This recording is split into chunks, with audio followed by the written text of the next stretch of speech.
I, 36, female, have been divorced for 3 years. My ex-husband Caleb, 36, male, had an affair with my sister Alyssa, 32, female, while we were married, and that ended our relationship. Caleb and I met through friends when we were 25 at a party, and that's when we started dating. We were in a relationship for 3 years, after which he proposed and then we got married. We had been married for about 5 years, after which I finally found out that he had been cheating on me with my sister. Caleb and Alyssa met for the first time when I brought him home for dinner 6 or maybe 7 months into our relationship. By then, we knew that we were serious about each other and decided to introduce each other to our families. I had already met his family. It was just his parents since he had no siblings. I, however, had a pretty big family. I'm the middle child. Our oldest sibling is Chris, 40, male, and he's pretty much the only person I'm speaking to from my family now. The first time that I brought Caleb home for dinner, he got along well with everybody, but most of all with Alyssa. They realized that they had a lot of things in common, like their favorite TV shows, books, and even the kind of cuisine that they enjoyed. And they really bonded over that. I thought it was cute. I had no idea what it would turn out to be in the future. They became really good friends, and I was happy that Caleb was getting along so well with my family. I also had a good relationship with Alyssa at that point in time. Since we were closer in age compared to Chris, Alyssa and I would sometimes even go out on double dates with our respective partners, and we had a lot of fun times together. She had a couple of short lived relationships while Caleb and I were together, so she would bring a different guy on every date, and she would even joke about how she wished Caleb had a sibling so she could just date him instead. She would occasionally make comments about how Caleb was the perfect guy and how lucky I was, but I always took them as compliments, never reading too much into it, because I genuinely thought that she was just praising Caleb, and I did not see anything wrong with it. I never thought that maybe she was hinting at something because that's how much I trusted and loved her. That it didn't even occur to me that maybe she had a thing for him. When Caleb proposed to me and then we got married, there was nobody happier than Alyssa. As a matter of fact, she was even the maid of honor at my wedding, so you can imagine how hurt I was after 5 years of being together. I discovered that the two of them had been sleeping together behind my back. Before you guys ask, there was nothing going on that could have made me suspicious about the two of them. I trusted Alyssa more than anything in the world, and I also trusted Caleb. In my head, they would never do anything to hurt me, and I was sure of it. So for 5 years, Caleb and I had a really smooth sailing relationship. There were a couple of minor hiccups here and there, like he wanted kids and I was not ready for it. He wanted me to spend less time at work, but that was not an option for me because I earn more than him. And the kind of lifestyle that we had, we needed my income to support ourselves financially. He thought I was too career oriented and wanted me to be a little more laid back. And no matter how hard I tried, I could not explain it to him that we absolutely needed the money. Both of us were earning to have a stable lifestyle. For context, I am an investment banker and it's a really demanding job. He works in marketing and he's good at his job, but he's not very dedicated to it the way that I am. And I'm not complaining about it. I really love my job and it helps me fulfill my dreams. So why should I not work hard for it? And as for why I did not want kids, well, that's an easy answer.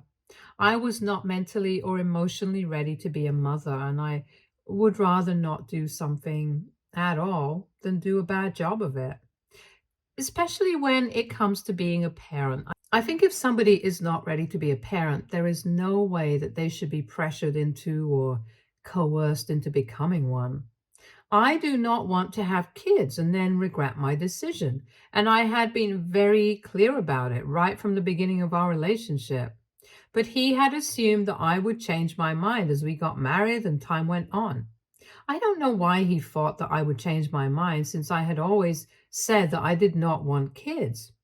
Anyway, these were the major bones of contention between the two of us, and most of our fights, the big ones, would usually be about either of these two things. Like every other couple, we would also have disagreements, but we were always able to work through these. Even when we both had big fights, we would make up in the end, and we knew that we were in for the long run. Or at least I knew that. I don't think that he and I were on the same page about it. My point is that we would fight, but we would always make up. He always expressed his love for me, even up until a week before I discovered that he had been cheating on me. And I never had any reason to doubt his loyalty towards me since he never gave me any. However, a week after we celebrated our 5-year anniversary wedding, I found out that he had been having an affair with Alyssa.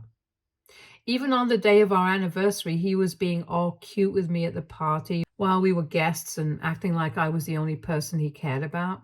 But that changed significantly after I found out that he had been cheating on me. A couple of days after we celebrated our anniversary, I was going through my wardrobe looking for something, but I couldn't find it, so I decided to look in Caleb's wardrobe. I don't remember what exactly it is that I was looking for, but I remember that I had a work event a few days after that, and there was a very specific blazer that I was searching for. I thought that maybe I must have put it in with his clothes by mistake. So I decided to look in his wardrobe, and while looking, I accidentally grabbed a bag that he had shoved right to the back of his wardrobe. Out of curiosity, I took it out and started going through it. To my shock, I realized that women's clothes were stuffed into it. After looking through a couple of items, it dawned on me that I had seen these clothes before, and I realized that these were all Alyssa's clothes. I could not make sense of what was going on, and I was in total state of confusion. I was absolutely lost because I couldn't come up with one single reasonable explanation for this. So I decided to look through his phone, something that I had never done before because I trusted him. And he had never done it to me either. We had never given each other any reason to do so. But at that moment, I felt like I had to do it because even if I did ask him about those clothes, he would have time to come up with an excuse and hide evidence and stuff like that. So I decided to just go for it. I knew the password to his phone and I decided to check his DMs. And sure enough, when I opened his chat with Alyssa, it was innocent initially, but when I scrolled up, I noticed that the way that they were speaking to each other, friends don't speak to each other that way. They were flirting with each other, getting intimate by text and making plans to hook up, which explained all the late nights he was working. I gathered that this affair had probably been going on for a couple of months, and coincidentally, Alyssa had come over for lunch that day. So the two of them were so lucky that I had them in the house at the same time. So I confronted them together. I showed them the text and the bag of clothes that I had found in his wardrobe and demanded an explanation. But instead of apologizing to me or even bothering to deny it, the two of them just said that this was none of my concern and that I had to stay out of their business. I was really taken aback by that response because obviously this was my business. If my husband was cheating on me with my sister, I think it qualifies as my business. I did not hold back and I started screaming at both of them that day. But instead of reacting to any of it, they just continued to pretend that this was no big deal. Caleb even had the gall to tell me that since I was not giving him a child and neither did I bother to spend enough time with him, which was really hypocritical because neither was he willing to compromise on his lavish lifestyle, and I was the one who was supporting it. But anyways, that's the reason he told me that he had to look for other options, and he and Alyssa get along really well. Alyssa said that I should actually be glad that he chose to keep it in the family instead of going elsewhere, since that would have been even more embarrassing for me. They told me that they were not going to stop, and as a matter of fact, now that I found out, they did not see any reason to hide it from me any longer. They had only been keeping this under wraps because they wanted to avoid the drama and they were just waiting for her promotion so she could move away from here. And Caleb would then follow. But she was not against the idea of revealing everything now and then and getting this over with. It was really nasty, and I don't even know how I got through it all. There was not much to say after I found out the truth, since they did not seem guilty about it, and I was not going to forgive him for it. That was for sure. So I decided to file for divorce, and after I told my parents, they cut Alyssa off. And Eric also stopped speaking to her. Literally nobody from our family had any ties with her after that, and they did not seem any worse off for it either. A couple of weeks after that, Alyssa moved away to Pennsylvania, which is a 9-hour drive away from here. And once our divorce came through 3 months later, he also followed suit. He did not contest the divorce or my petition and left everything to me. I guess he must have surmised that now that he was with Alyssa, he would not have to worry about money. She had been promoted to a better position, and that meant better pay, so he did not have to worry about losing out on my wealth and the settlement that he would get from the divorce. I guess he was just in a hurry to get it over with, so he did not put up much of a fight. And I'm glad about it because that allowed me to get it over with quickly. Since then, neither I nor anybody else from our family has had any contact with her. We don't know where she is. We don't know what she has been up to. We never bothered to find out.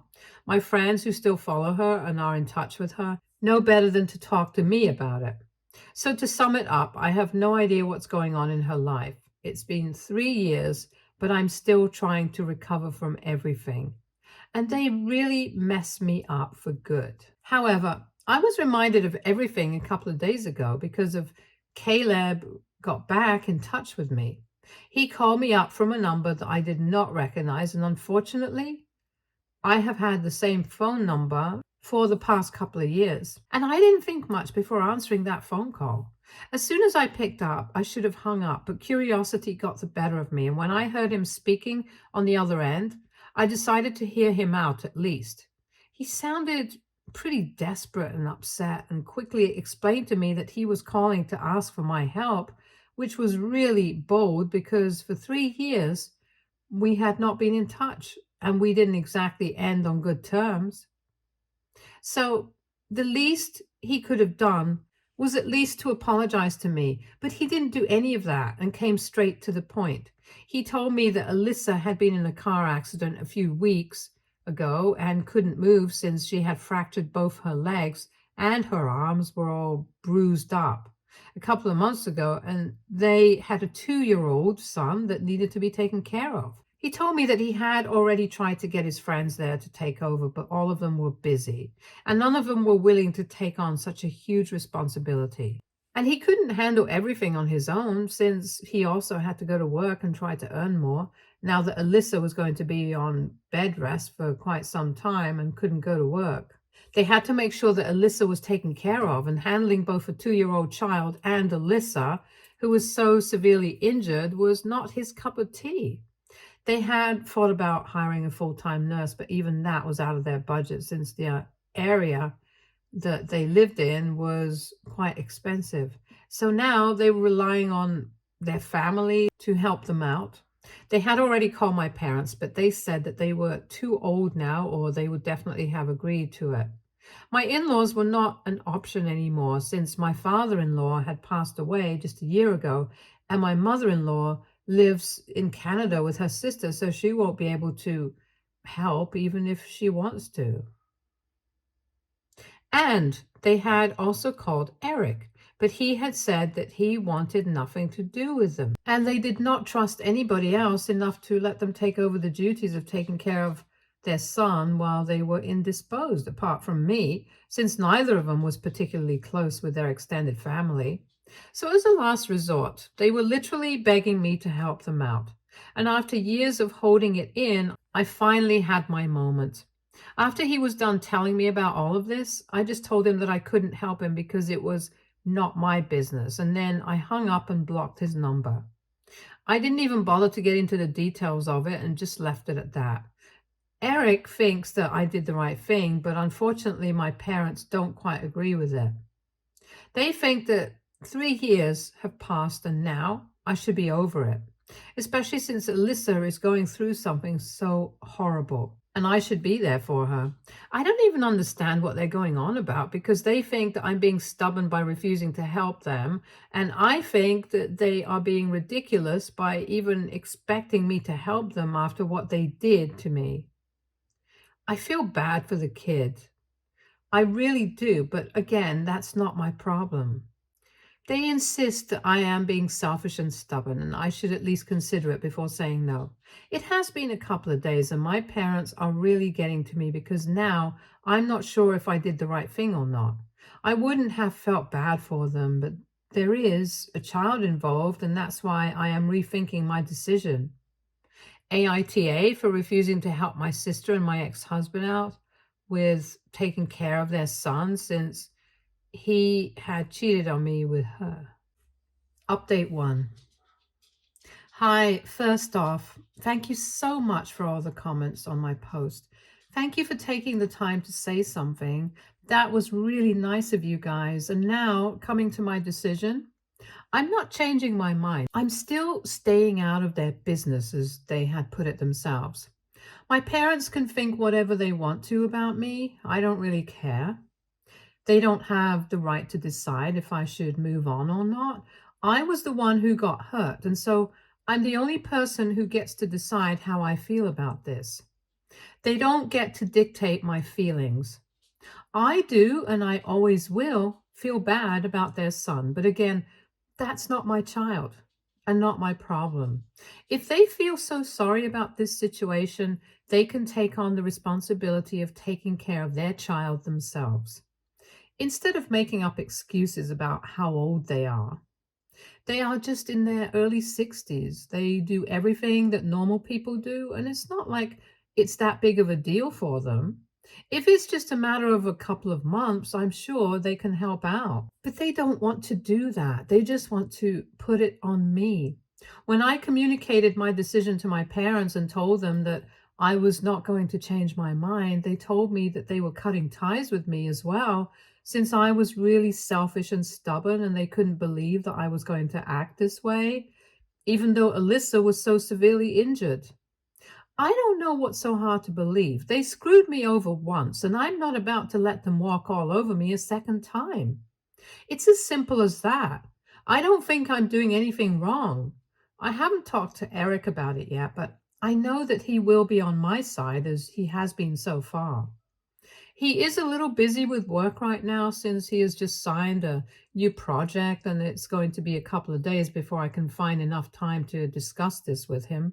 But until then, I am quite comfortable with my decision. I don't know what's going to happen to Alyssa, Caleb, and their son, and I really hope that they do find a solution for the sake of their child, but it's not my problem to worry about. Update 2. Hey, it has now been 1.5 weeks since Caleb tried to get back in touch with me. I blocked him back then, and so far he has not been able to reach out to me again. But I have heard from Eric that they have been trying to get in touch with him relentlessly, and even Alyssa has been messaging him. But he has been ignoring all their messages and just leaves them to read. I spoke to Eric a couple of days ago, and he told me that even he had decided that he was not going to keep in touch with our parents anymore, since they were being really unreasonable and selfish. It's ironic, since that's exactly what they had been accusing me of being. It serves them right, honestly, since now they are on their own and they don't even have Eric to call family. They still have a chance to make things right with their other daughter, Alyssa, but I don't think they are going to take up the responsibility of taking care of their son. It seems unlikely because my parents are the kind of people who say that they love their close ones, but won't go out of their way for anyone. I've seen that in them with Eric's kids. I won't get into it much, but there was an incident a couple of years ago when Eric's eldest son had fractured his wrist after a bad fall at the playground, and he must have been around 4 years old at the time. Eric's business was going through a slump back then, and he had requested our parents to lend him some money so he could get a physiotherapist to improve his son's movement in the wrist after the cast came off, but they flat out refused. Apparently, they had told him that they were getting old and they had to save their retirement as well. So they couldn't just give out money like charity. Eric had been respectful of it and hadn't brought it up again because he did not want to come off as entitled. But I thought that it was kind of selfish of them. So it's not very surprising to me that they are still not helping out with their grandkids. It's just what I had expected. I just hope that they understand when Eric and Alyssa refuse to let them interact with their grandkids in the future, since they have never showed any interest in being helpful. If their kids are not entitled to any help from them, they should also extend the same quote to their kids and not feel entitled to spend any time with their grandkids when they want to. But that's just my opinion. As much as I dislike Alyssa, I hope that things work out for all of them eventually. Update 3. So this is going to be a pretty long update. Almost 2 months have passed since I received news of the accident that had taken place with Alyssa. I haven't heard from them directly, but I have kept in touch with Eric, and he is the one who is giving me all of this information. I told him that I would be fine with that if he kept in touch with Alyssa and responded to her messages because honestly, I was not feeling too good about the situation. I don't like Alyssa, that's true. And I absolutely loathe Caleb. But at the same time, I am not heartless enough to wish anything bad to happen to them. I know that their 2-year-old son has had no part to play in all of the evil things that they have done in the past. And so I told Eric to keep in touch with Alyssa and help her out if she needed it. They were bad people, but that doesn't necessarily mean that I have to stoop down to their level. I already got my revenge. I refused to help them, and that was it. But families are complicated, and I can't bring myself to wish bad things on anybody, no matter what they have done to me. That's just not my nature. I feel like I have to defend my decisions since people can be judgmental sometimes. But anyway, I digress, which is why I encouraged Eric to talk to them. So at least I would have the peace of mind of knowing that my nephew was doing fine. That's all that matters to me, to be honest. So 2 weeks ago, he finally got in touch with them and asked them how things were going there.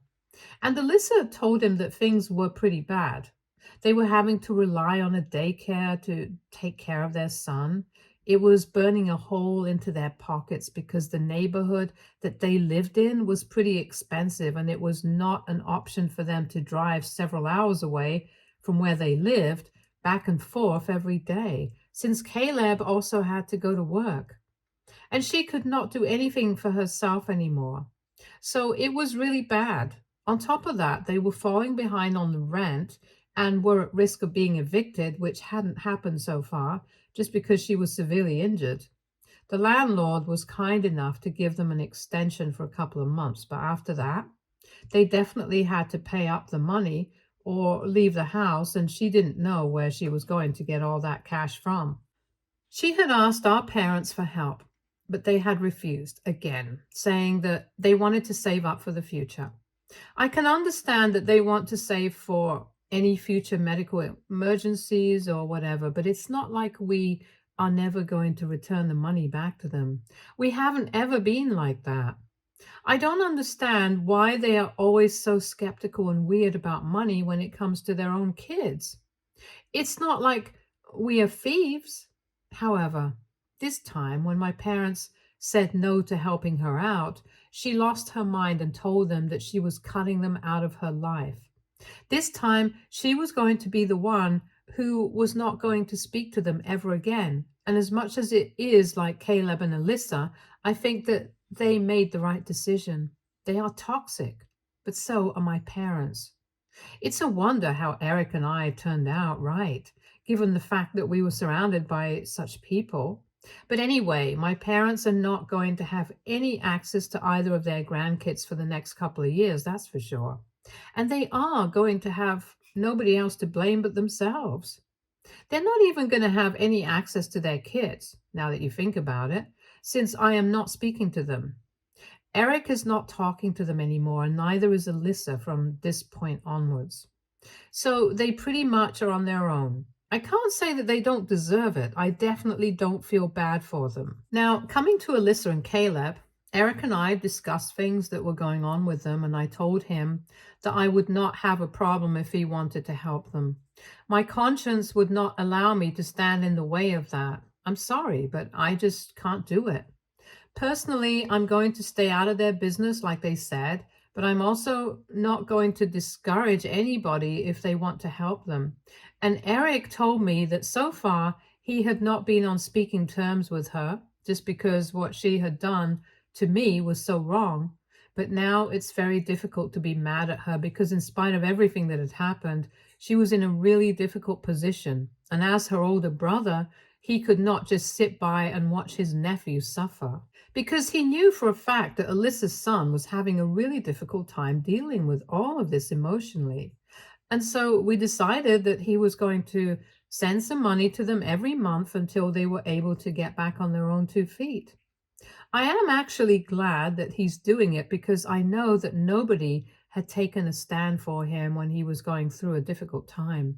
My parents did not do anything for him, and I had tried to contribute to him financially when he was going through a slump in his business, and so had Alyssa. But we also had to look out for ourselves, and we were not in a position, unlike our parents. They are pretty well off, so they could afford to do it. Again, I'm not trying to sound entitled, but they could have helped out. But they did not. And even though Alyssa and I were not exactly in a position to be philanthropists, we still tried to help. So now, I guess it's only fair that Eric returns the favor and helps her out as well, regardless of what she did to me. I'm never going to move on from that, but whatever. My major concern was that my nephew would be suffering, but now that it's out of the way, I can go back to never thinking about them again. I honestly just don't want anything to do with either Alyssa or Caleb.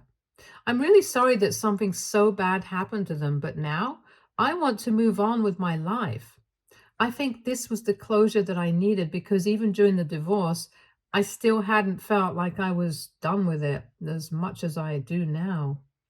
I'm going to just focus on my work and my own life and try to improve everything about myself without worrying about other people anymore. I don't have to deal with any other toxic people since I'm no longer in touch with my parents either, and I'm pretty happy about it. I'm single and I have a lot to live for, so I'll be fine.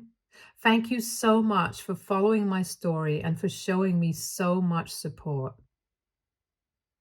Stay tuned for more stories from Argo Relationships.